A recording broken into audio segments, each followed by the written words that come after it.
Welcome back. In the last mini lecture, I really talked about two things. First was the compromise over trade between the northern protectionists and southern free traders. As I mentioned last time, the exam question about trade is that Congress is allowed to tax imports, but they cannot tax exports.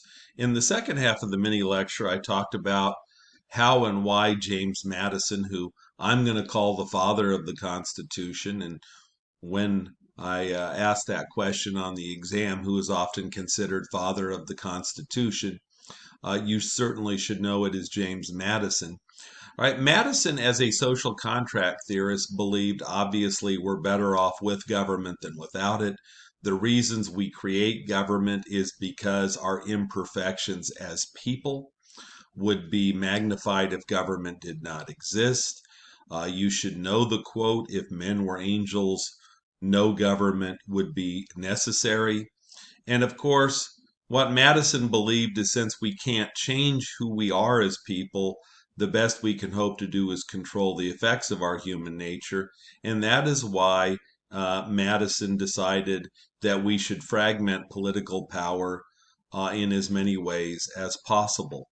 In the last lecture, I talked about separation of powers and checks and balances. You may want to briefly review them in your notes. Today, in this mini lecture, I want to begin with the third way in which power is fragmented. So, first was separation of powers, second was checks and balances, and now we get to federalism.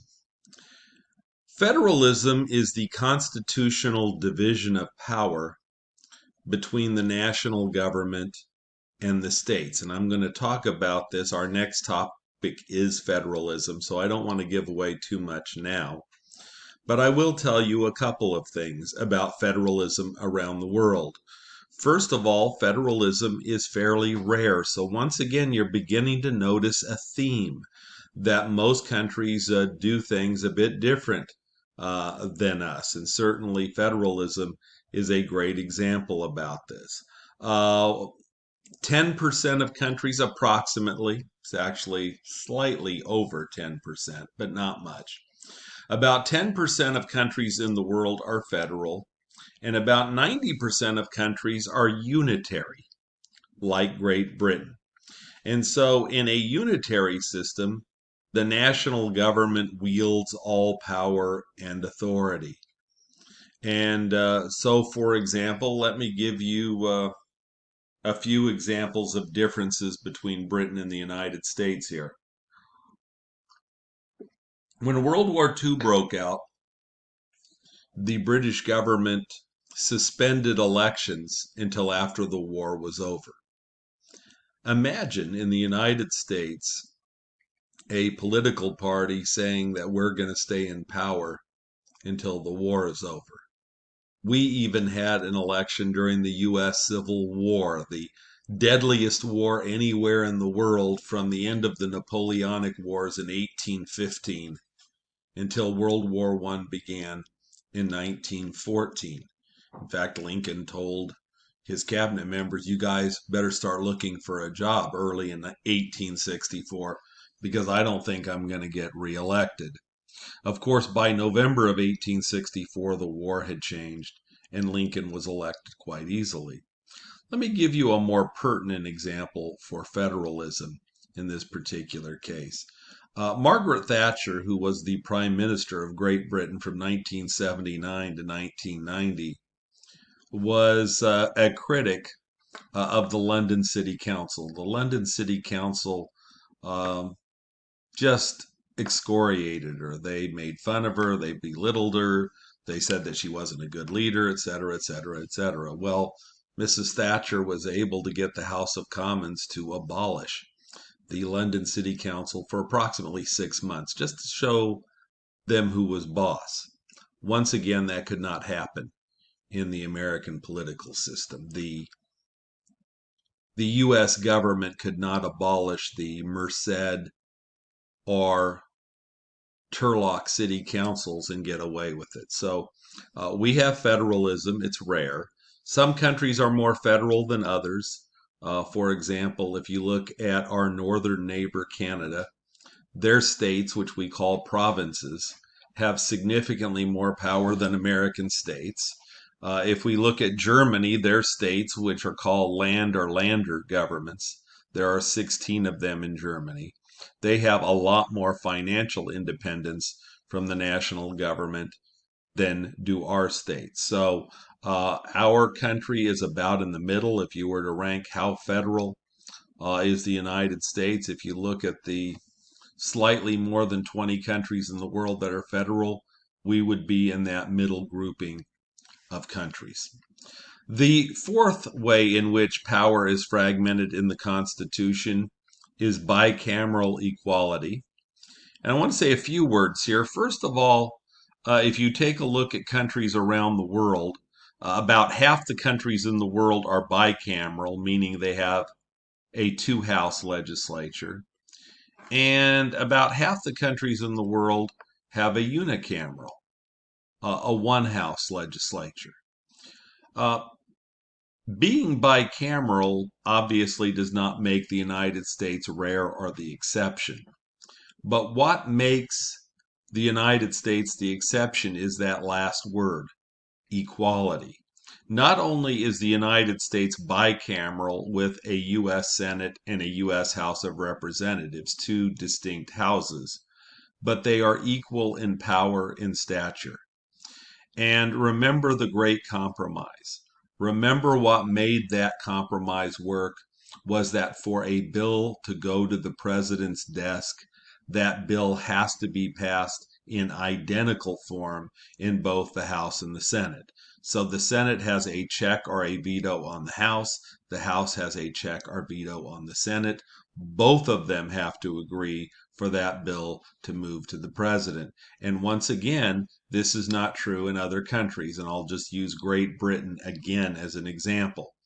Great Britain has a bicameral system. Their two chambers are called the House of Commons and the House of Lords. But in Britain, the House of Commons can override any objection whatsoever by the House of Lords. So the House of Lords can offer amendments, they can be considered by the Commons, but they don't have to agree, they can simply override it. And this is true in France. The National Assembly can override objections by their Senate. So being bicameral isn't unique, but the fact that the two chambers are equal in terms of their ability to check one another makes the American political system once again very, very unique. The fifth of the ways that power is fragmented in the Constitution, I've talked about earlier, in fact, in the introductory lectures. But the idea of republicanism is that, yes, power does come from the people. That notion of popular sovereignty that I introduced, I think, in the very first mini lecture. But that political power is exerted very indirectly. And think about this. In the Constitution, 4 new national institutions were created. Yes, the House of Representatives was the only one of the 4 originally directly elected by the people. Originally, the Senate was selected by state legislatures. And of course, that was changed with the 17th Amendment, and now the U.S. Senate is also directly elected. So originally the House was directly elected, it still is. Originally the U.S. Senate was not directly elected. It was selected by state legislatures, but today it is directly elected. The other 2 institutions originally were not directly elected, and they still are not directly elected today.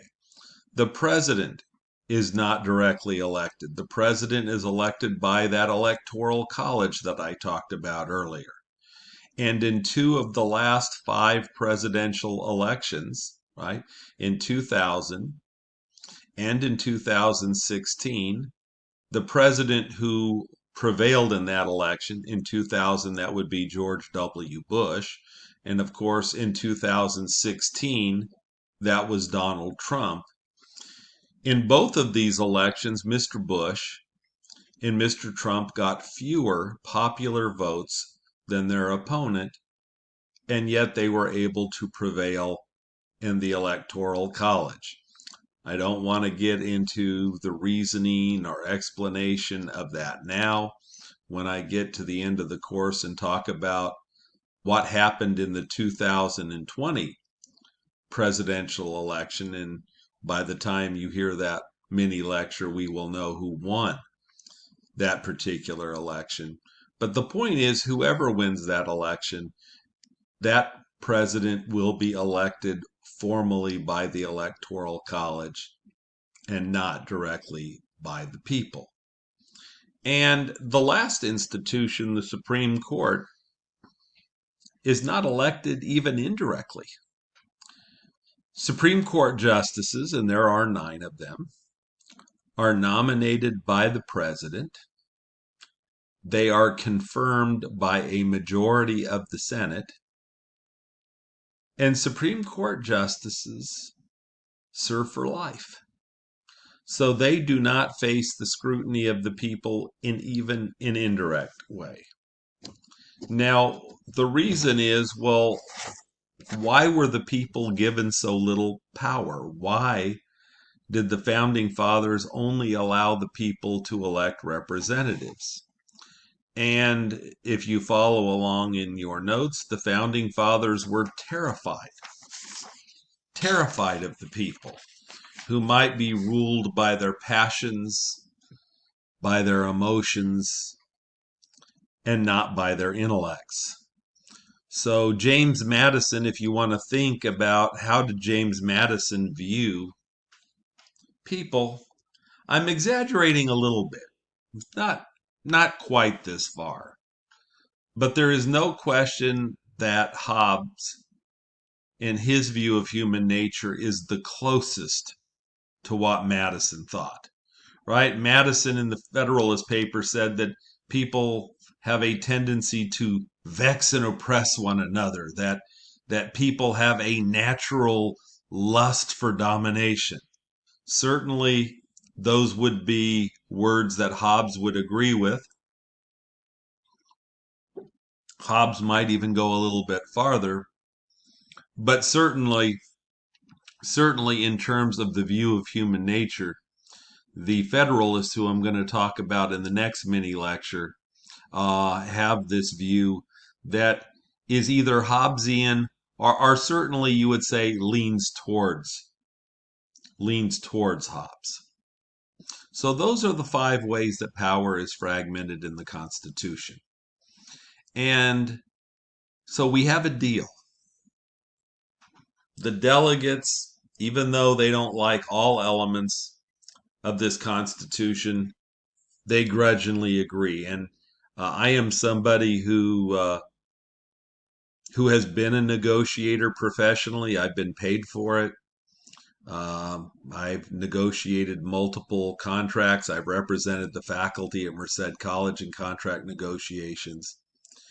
And it's my belief that you probably have a good contract or agreement if you're not totally satisfied with the agreement, but that you can live with it, that you're better off with the agreement than without it, and that certainly you've been able to get the other side some things that they need in order to get some things for yourself. So the Constitution moves out to the states, and now comes the hard part. And the hard part is, why should the states be willing to give up a lot of power to this new national government? There are a lot more people opposed to the Constitution than are for it when it first goes out to the states. And so we have 2 groups of people: the Federalists, who are supporters of the Constitution, the Anti-Federalists, who oppose the Constitution, and they are going to battle for the hearts and minds of the citizens of the United States. And in the next mini lecture, we will talk about this debate between these 2 rival groups. Have a great day.